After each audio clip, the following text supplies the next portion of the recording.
Bismillahirrahmanirrahim. Assalamualaikum warahmatullahi wabarakatuh.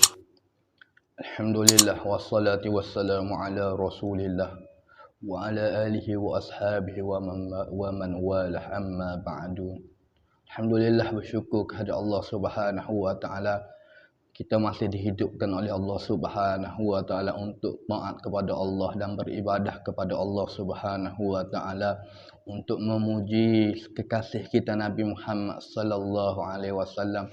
Saya mendoakan yang mana melihat video ini, mudah-mudahan diberi murah rezeki oleh Allah Subhanahu wa taala untuk ibadah kepada Allah dan rasa syukur kepada Allah Subhanahu wa taala, diberikan panjang umur untuk ibadah taat kepada Allah Subhanahu wa taala dan mati dalam keadaan husnul khatimah. Amin ya rabbal alamin. Hari ini saya ingin menceritakan sedikit tentang maulidnya Nabi Muhammad sallallahu alaihi wasallam. Sempena 12 Rabiul Awal ini kita akan menyambut bulan kelahiran Nabi kita Nabi Muhammad sallallahu alaihi wasallam. 12 Rabiul Awal ini pendapat seorang ulama ahli falak bernama Syekh Mahmud bin Bashar Al-Falaki. Pendapatnya 12 Rabiul Awal, dan kita guna pendapat ini di Malaysia. 12 Rabiul Awal kelahiran Nabi kita Nabi Muhammad sallallahu alaihi wasallam. Akan tetapi bila mana kelahiran Nabi, bila tarikhnya itu menjadi khilaf, menjadi perselisihan di antara ulama-ulama. Ada yang mengatakan tarikh lain, ada yang mengatakan tarikh itu, ada yang mengatakan tarikh ini. Yang sepakatnya hari Isnin, kerana ada hadis Nabi Muhammad sallallahu alaihi wasallam mengatakan bahasanya, aku puasa hari Isnin kerana aku ingin roi kelahiranku. Nabi menyambut maulidnya dia. Nabi menyambut kelahiran dia dengan berpuasa di bulan Ramadan. Adakah kita boleh menyambut kelahiran Nabi Muhammad sallallahu alaihi wasallam? Saya ada melihat satu video yang mana Dr. Zakir Naik mengatakan bahawasanya, orang menanyakan kepadanya, Doktor, bolehkah sambut kelahiran Nabi Muhammad sallallahu alaihi wasallam? Jawapan Dr. Zakir Naik mengatakan bahawasanya menyambut kelahiran Nabi Muhammad sallallahu alaihi wasallam tidak terdapat dalam hadis maupun Al-Quran, dan sahabat pun tidak membuat kelahiran Nabi kita Nabi Muhammad sallallahu alaihi wasallam. Sahabat tidak sambut. Itu jawapan Dr. Zakir Naik. Tapi jawapan ulama ahli sunnah wal jamaah berbeza. Itu pentingnya mengikut ulama. Kalau ikut ulama indah lalu. Indah tu. Ikut ulama indah jawapan dia. Kata apa jawapan ulama kita? Ulama mengatakan bahawasanya, kenapa sahabat tidak sambut?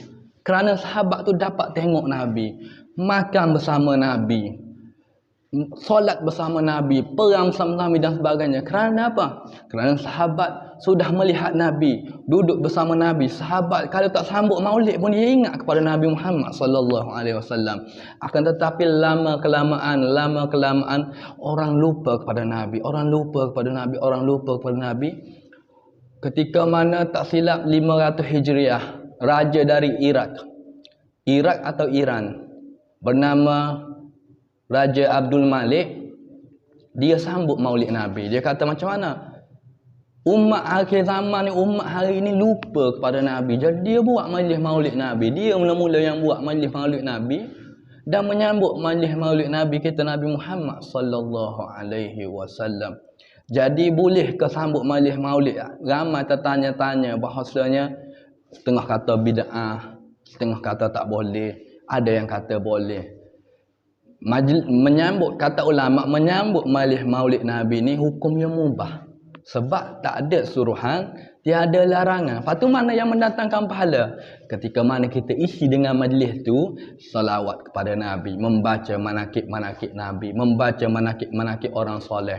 Kata guru kami Ustaz Zahari Al-Yamani, tazakkarus salihin, mengingati orang soleh, turun rahmat.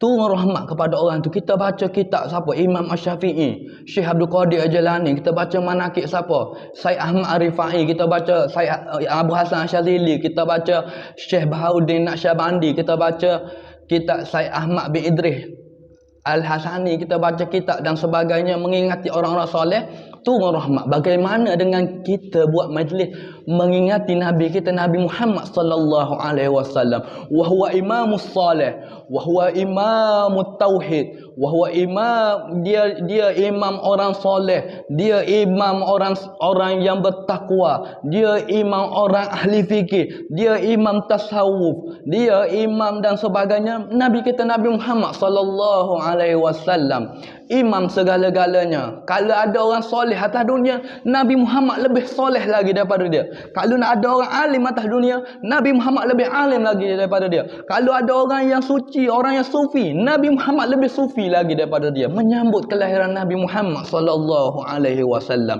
Ada satu diceritakan dalam kitab Sahih Bukhari. Pak saudara Nabi bernama Abbas bin Abdul Muttalib. Abbas bin Abdul Muttalib bermimpi berjumpa dengan Abu Lahab. Abu Lahab mengatakan, dia tengok Abu Lahab hari Isnin itu bebas daripada siksa neraka. Kata Abbas, wahai Abu Lahab, bukankah kamu disiksa oleh Allah Subhanahu Wa Taala kerana menentang Nabi anak saudara kamu, wahai Abu Lahab? Kata Abu Lahab, ya memang hari lain Selasa sampai Ahad memang aku diseksa, tapi hari Isnin aku dibebaskan oleh Allah Subhanahu Wa Taala kerana aku menyambut kelahiran Nabi Muhammad sallallahu alaihi wasallam. Kerana ketika Nabi Muhammad lahir di dunia ini, aku bergembira dan aku memanggil hamba-Ku untuk menyusu Nabi Muhammad sallallahu alaihi wasallam. Aku buat jamu makan untuk meraihkan kelahiran anak saudaraku ini. Kata Abbas, ya benar, kamu dibebaskan oleh Allah hari Isnin kerana menyambut Nabi Muhammad, kelahiran Nabi Muhammad sallallahu alaihi wasallam. Bagaimana dengan kita berselawat kepada Nabi Muhammad sallallahu alaihi wasallam, merindui Nabi Muhammad sallallahu alaihi wasallam, membaca sirah-sirahnya Nabi Muhammad sallallahu alaihi wasallam, belajar pribadinya Nabi Muhammad sallallahu alaihi wasallam dari kitab Syama'il. Bagaimana Allah Taala, apa yang Allah Taala balas untuk kita di akhirat nanti, wallahu a'lam bissawab. Akan tetapi kata ulama, ganjarannya ganjaran besar. Allah Taala janji diri dia. Untuk orang yang berselawat ni, Allah Ta'ala janjikan diri dia. Ada satu kisah diceritakan oleh guru kami Ustaz Azhari Al-Yamani hafizahullah Ta'ala. Allah Ta'ala memelihara Ustaz Azhari daripada fitnah dunia wal akhirah. Moga-moga Allah Ta'ala panjangkan umur Ustaz Azhari untuk ibadat dan dakwah kepada dakwah di jalan Allah Subhanahu Wa Ta'ala. Amin ya rabbal alamin. Diceritakan bahawasanya Allah Ta'ala, Nabi Muhammad mengatakan, Allah Ta'ala mengatakan kepada Nabi Muhammad sallallahu alaihi wasallam, ya Muhammad, aku ciptakan alam ini untuk engkau wahai Muhammad. Alam ini diciptakan kerana engkau wahai Muhammad. Alam ini untuk engkau. Kata Nabi Muhammad, kalau alam ini untuk aku ini bagi siapa ya Allah? Kata Allah Ta'ala, anta habibullah ya Muhammad, anta habibi ya Muhammad, engkau kekasih aku ya Muhammad, engkau bagiku ya Muhammad. Kata Allah kepada Nabi Muhammad sallallahu alaihi wasallam, katanya Allah Ta'ala katakan Nabi Muhammad, kalau aku untuk engkau, maka engkau untuk siapa wahai Allah?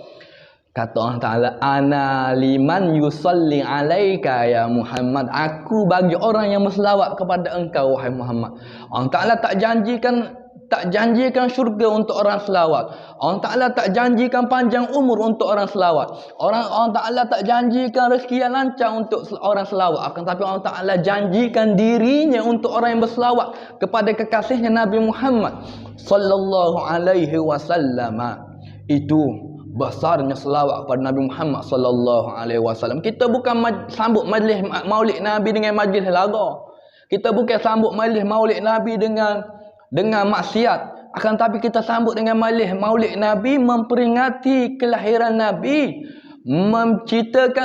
menceritakan sirah-sirahnya Nabi, berselawat kepada Nabi, baca syair-syair memuji Nabi seperti mana dia ulami, Simtud Durrur,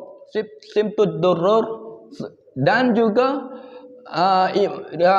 Burdah Imam Busiri dan banyak lagi. Akan tapi kita puji Nabi Muhammad sallallahu alaihi wasallam. Ya Allah, bagaimana balasannya? Ada satu kisah lagi yang mana diceritakan oleh guru kami Ustaz Al-Hari Al-Yamani. Ia menceritakan bahasanya ketika mana di zaman Imam Hasan Al-Basri, ada satu orang makcik ini datang kepada Imam Hasan Al-Basri. Dia mengatakan, wahai Imam, anak aku mimpi duduk diseksa oleh Allah Subhanahu wa taala. Wahai Imam, buatlah sesuatu wahai Imam. Kata Imam Basri, tenang wahai makcik, engkau beri tempoh kepadaku 2 hari, biar aku minta kepada Allah Subhanahu wa taala agar diampunkan oleh Allah Subhanahu wa taala. Maka di malam itu Imam Hasan Basri bermimpi ada seorang wanita datang dalam mimpinya, memakai mahkota, taj, memakai jubah, memakai pakaian yang indah, muka yang indah. Kata Imam Hasan Basri, man anti, siapa kamu? Kata perempuan tu, aku anak kepada makcik yang mana minta pergi kepada engkau untuk, kerana aku diseksa, emak aku pergi kepada engkau untuk supaya engkau minta ampun kepada Allah SWT. Akulah wanita itu. Kata Imam Hasan, wanita yang aku tahu itu dia diseksa oleh Allah Subhanahu Wa Taala. Tapi kamu berwajah yang cantik, makan mahkota, seperti mana dimuliakan oleh Allah Subhanahu Wa Taala. Kata perempuan tu, ya memang betul sebelum ini aku diseksa oleh Allah Subhanahu Wa Taala. Akan tetapi ketika mana suatu hari datang seorang lelaki soleh yang lalu di perkuburanku, dia mengucap selawat kepada Nabi Muhammad sallallahu alaihi wasallam. Ada satu riwayat lain dia kata bukan dia ucap selawat, dia macam dia terlatah, tersepak batu, sallallahu alaihi Muhammad, terlatah, bukan kerana nak selawat. Akan tetapi dengan sebab terlatahnya itu, Allah Taala angkat azab-azab orang-orang kubur. Allah Taala angkat azab penghuni kubur kerana terlatah ataupun kerana selawat kepada Nabi Muhammad sallallahu alaihi wasallam satu kali saja. Satu kali. Bagaimana dengan kita hari ini? Selawat kepada Nabi, ulama-ulama kita, habib-habib kita selawat beribu-ribu kali, ada 10,000 kali. Ada mursyid-mursyid kita bernafas sallallahu alaihi Muhammad, sallallahu alaihi Muhammad, sallallahu alaihi Muhammad, dalam hati sallallahu alaihi Muhammad, dengan zikir pegang tasbih sallallahu alaihi Muhammad. Bagaimana dengan kita hari ini? Apa balasan Allah Taala akan bagi kepada kita?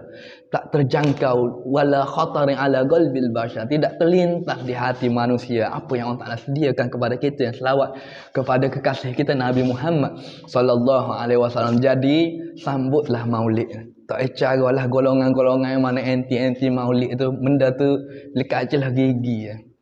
Lekat celah gigi je. Cakap Allah kata sikit, Nabi Muhammad kata gila, ahli sihir. Hatta dalam satu riwayat Nabi Muhammad ketika mana solat di depan Kaabah, orang kafir ambil tai unta, najis unta ni letak di atas Nabi Muhammad sallallahu alaihi wasallam. Datanglah Sayyidah Fatimah melihat Nabi, ayahnya, wahai ayahku, apakah mereka buat kepada engkau? Sayyidah Fatimah menanya kepada orang kafir, apa yang ayahku buat? Apa yang ayahku buat kepada engkau sehingga engkau membalas seperti ini kepada ayahku? Begitu Nabi Muhammad akan, tapi kena dengan orang kafir senyum je, balas senyum dengan akhlaknya. Jadi kita tak payah hujah-hujah lah dengan apa ni, tak payah ambil hati lah dengan golongan yang mana mengatakan Maulid ini bid'ah, Maulid ini tak payah, tak usah ambil hati. Kita sambut je, itu sedikit sebanyak kerana kita ingin menyambut kedatangan Maulid Nabi kita Nabi Muhammad sallallahu alaihi wasallam.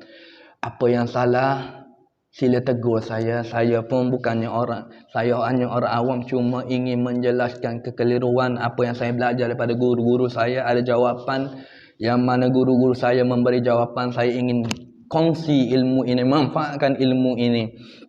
Kerana dalam kitab Bidayatul Hidayah mengatakan bahawasanya orang yang ada ilmu tidak memanfaatkan ilmunya, Allah Ta'ala akan seksa dia esok. Na'udzubillahi min zalik. Saya tak minta saya jadi orang alim, saya takut jadi ulama, saya takut jadi orang alim, saya hanya orang awam biasa saja.